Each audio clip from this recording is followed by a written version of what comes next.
Partners Bank, the bank that listens. And without partners, we wouldn't be able to do this, so a big appreciation to them. It's always great when we have some special guests in the studio, which we do this morning. And you may have been driving around your county, or maybe you've been on a community page in the last 6 weeks and you've heard that Ted's Fried Clams is coming back. And it has brand new owners. It's a new ownership group. There's like a 24-hour project going on right now. It's my pleasure to bring Joe, Christopher, and Matt Orr, who are two of the three honchos putting together this whole product. Welcome to the show. Yeah, that's awesome. Thanks for having us. Joe, you're on WWSF Seacoast Oldies, just so you know. Okay. What did you tell people this morning? Well, the old WSME, Yeah. We like old brands, and that's why we're bringing back the Teds after 76 years of being there, Holy smokes. So you guys are bringing back Ted's Fried Clams. When are you opening? Yeah, we're scheduled to open May 1st. As long as we don't have any problem with regulatory stuff, we're all set up to go and working 24 hours a day to make it awesome. Now, this is something that is a bit of a full circle moment for you. Can you tell me how you got your start? Yeah, this was my first job, working for Harry Mavakis and his wife Louise, and then working on the line with John and Mevy. He's out there helping us out, get it back to the classic original Ted's Fried Clams. And I worked that job 41 years ago for 2 summers. Wow. Living on Rankin Street there in Spring. All us guys from Springvale, Matt's dad, Rob, and myself. And, all the guys from Springvale were out there back in the early 80s. That was my first job, renting seafood, yeah. I think there's a cool story that goes along with that first job and what you were doing to try to, make some money. Yeah, well, my dad was in athletics. He was the president of the SSYAA back then, and I wanted a new pair of basketball sneakers, and with my parents' work ethic, they said, you want a pair of sneakers? Get a job and buy a pair of sneakers.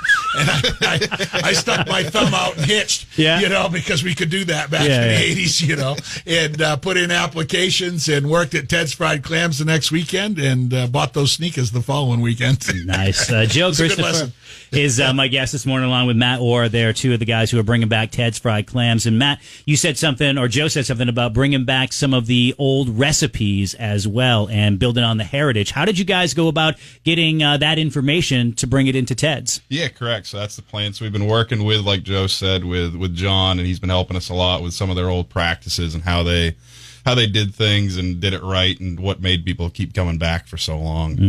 That's the goal. So how did you come into this picture with Joe?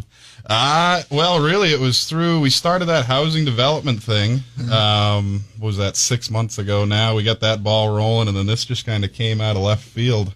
Yeah, we're building some houses over on 202, and like you said, me and Matt's dad, Rob, grew up together, ramming around Sanford, and then through that process, and those folks have, Rob and Matt have Shapley Marine over there taking care of the boats, and then when Ted's shut down or moved to Main Street and then shut down or what have you, that stabbed us all right in the chest, And I had talked with Mavakises about buying it previously, and then we got a chance to get it reasonable because it had closed down. Yeah. And here we are, and myself and Matt just grinding it out over there, and his dad, Rob, and my other partner, Roger, he's got a lot of restaurant experience in Boston, and we have some other stuff up in Portland, Yeah, what are some of the other projects you've done? Yeah, $3 Dewey's and Saltwater Grill in Portland are great places, and Dewey's had closed too, it's a revival of a great brand like Ted's, and we just love bringing back the classic stuff, right? Yeah. Like, it's the fun stuff. That's what we're there to is have fun. It's, you're real successful in business and in life and in being able to give back to brands that mean the most to you, revitalizing Ted's Fried Clams on 109 there in Shapley. But it's going to look a little different, too. You got some things that you're building up for this summer as well. Can you talk about what people can expect when they go in there? Yeah, I mean, the classic Ted's was speed of service, great food, comfortable atmosphere, and we're adding a bar to it, so you'll be able to come in and watch the game and so on. No kidding. That's going to be great. Just have a beverage while you wait for, your order to come up, or, when you get done at the lake over for the day. And, we've also gone back. When I was a kid working there, we did pizza, and we've brought pizza back to Ted's now. Like I said, the original Ted's Fried Clams, but it'll be all the original recipes, that coleslaw, Used to yes. make that coleslaw for Harry in the morning, clam cakes, What was all it that like? fun stuff, What was it like working there? I learned a lot. Harry was, by today's standards, a very hard man to work for. But back then, that's how it was. You learned the right way. And I tell all my staff, 400 staff in the state of Maine, when I teach them to mop a floor, it's the way Harry Mavakis mopped the floor. No kidding. Because it just wasn't worth not doing it correctly, because Harry was going to let you know in a very direct fashion. And I also learned portion control, so my restaurant businesses all still benefit from what I learned there in the 80s. They were great employers. And John, then subsequently, their son, we worked on the line together, and he was a supervisor and then owned it for many, many years. So it's great growing up and having that experience. How many jobs are you bringing to Shapley this summer? Yeah, we're around 40. And hiring's been going well. We got over 150 applications.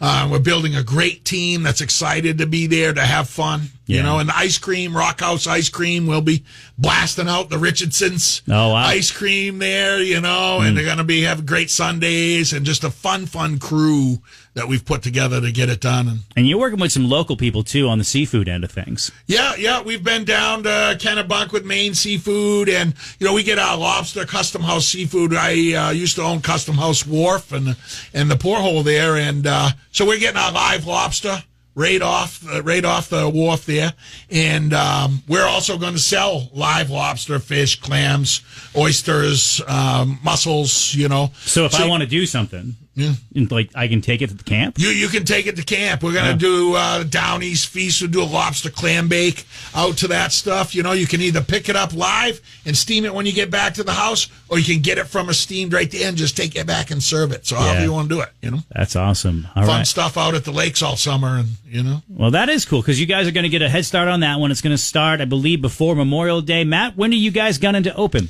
May 1st is our opening day. What's been some of the big struggle to revitalize the building in the time that you've been doing it? Really, there was a lot of damage just from it sitting for so long, just the dardiness and stuff. So there's been a lot of cleaning. With the fire, that was really minimal compared to the grand picture of everything. But it's just ceilings. The ceilings were all had to get replaced because when they came in and did that, they pulled all those down. We re-epoxied the floors, get those cleaned up.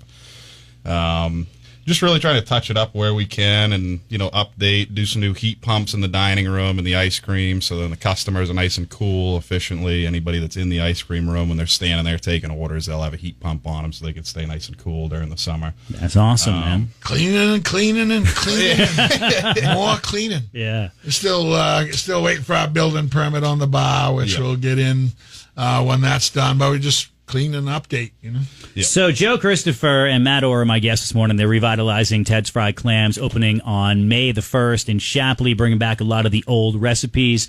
Joe, this was your first job there. Are you going to do any work on the line for at least the opening day? Yeah. I can tell you right now that I got my whites ready and my apron ready, and we want to make sure that the speed of service, quality service to the guest, and I've got a lot of experience with that stuff, and we really do have a great crew coming on. But yes, I will be on the line, working that mixing station, running fry-laters, and steaming seafood and running pizza. Make sure it goes right for the guest is really the thing. Training, a lot of training with the staff, training in the front, training, and we have some folks that work there for a very long time coming back. No kidding, really? And they're so excited. It's like the real thing, and is it part of the community? And that's what businesses are about in communities, building community, and we're going to have 40 people over there that are a part of this community and into it, and we're going to have some fun with it. All right, Joe, Matt, thank you guys for being on this morning's York County Connects. It's Ted's Fried Clams. It reopens, a lot of the classic stuff, and some new flavor, too, coming in. Gunning for May 1st. Woo! So good luck, guys, and that is York County Connects.